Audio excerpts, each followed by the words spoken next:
Assalamualaikum dan salam sejahtera saya ucapkan kepada semua. Nama saya Puan Nur Fatimah binti Nasir.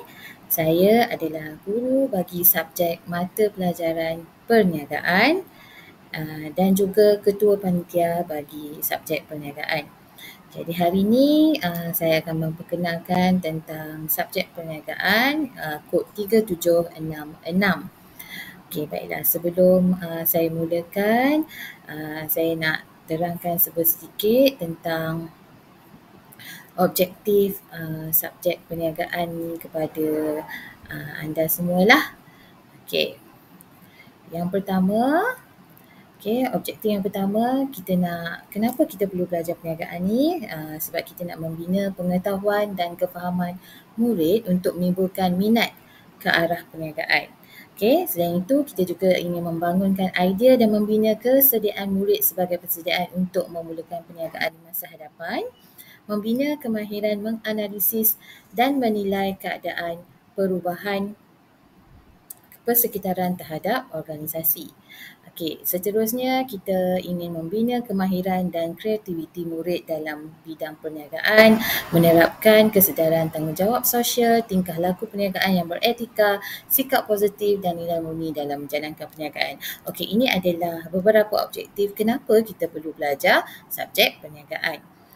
Dalam mata pelajaran perniagaan ni, standard kandungan perniagaan bagi tingkatan 4, kita ada 4 bab, iaitu bab yang pertama, tujuan perniagaan dan pemilikan perniagaan, trend semasa dalam perniagaan, penetapan visi, misi dan objektif perniagaan, dan yang terakhir bahagian-bahagian fungsian utama dalam organisasi perniagaan.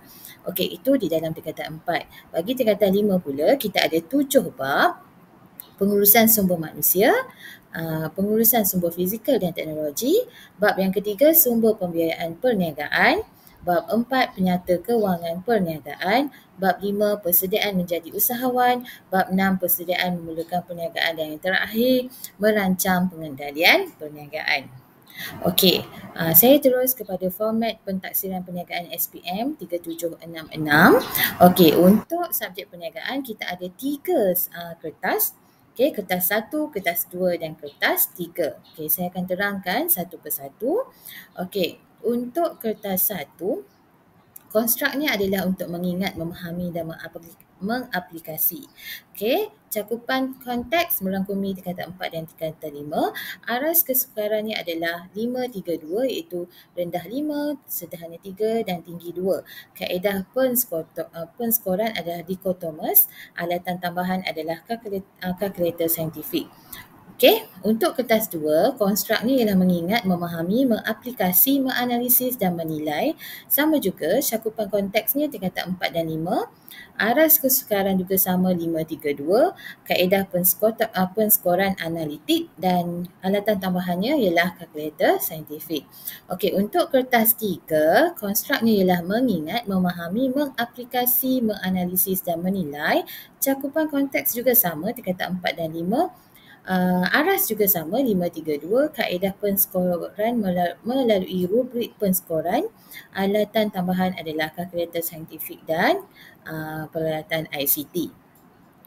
Ini adalah format pentaksiran perniagaan SPM 3766. Bagaimana kertas 1, kertas 2 dan kertas 3? Saya akan tunjuk di sini. Untuk kertas 1, dia adalah ujian objektif. Jenis instrumennya adalah ujian objektif.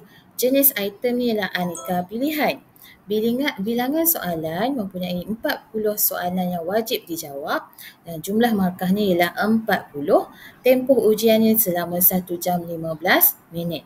Dan wajaran yang diambil adalah 20% daripada 40 markah tadi. Untuk kertas 2 pula, dia adalah ujian subjektif, jenis item respon terbuka dan respon terhad. Kita ada 3 bahagian untuk kertas 2. Bahagian A 6 soalan, pilih 5, 50 markah. Bahagian B 3 soalan, pilih 2, 30 markah. Dan bahagian C kajian kes 1 soalan yang wajib dijawab, markahnya ialah 20. Jumlah markah keseluruhan adalah 100 markah. Tempoh ujian selama 2 jam 15 minit. Daripada 100 markah tu, wajaran yang diambil adalah 60%. Okey, itu untuk kertas 2. Kertas 3 pula adalah projek ataupun kita panggil jenis item tugasan perniagaan. Okey, kertas 3 akan dilakukan semasa anda semua berada di tingkatan 5 dan markah untuk tugasan 3 ini akan masuk untuk diambil kira dalam markah SPM sebenar. Sebab itu kertas 3 ni sangat penting. Okey, jumlah markah untuk kertas 3 adalah 80. Tempoh ujiannya antara bulan Mac hingga Mei dan bergantung pada sekarang lah sebab PKP dan sebagainya, kita akan berubah tempoh ujiannya. Tapi dia akan mengambil masa lebih kurang 2 bulan dan wajaran yang diambil daripada 80 markah tadi ialah 20%.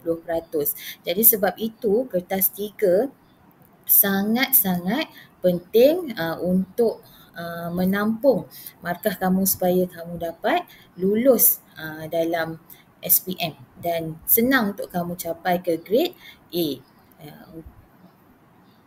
Okey. Dan untuk pengetahuan semua, semasa kamu di tingkatan 5, tajuk bagi kerja khusus tingkatan 3, kerja khusus kertas 3 akan diberikan dalam tempoh masa 2 bulan dan diselesaikan mengikut tempoh tersebut.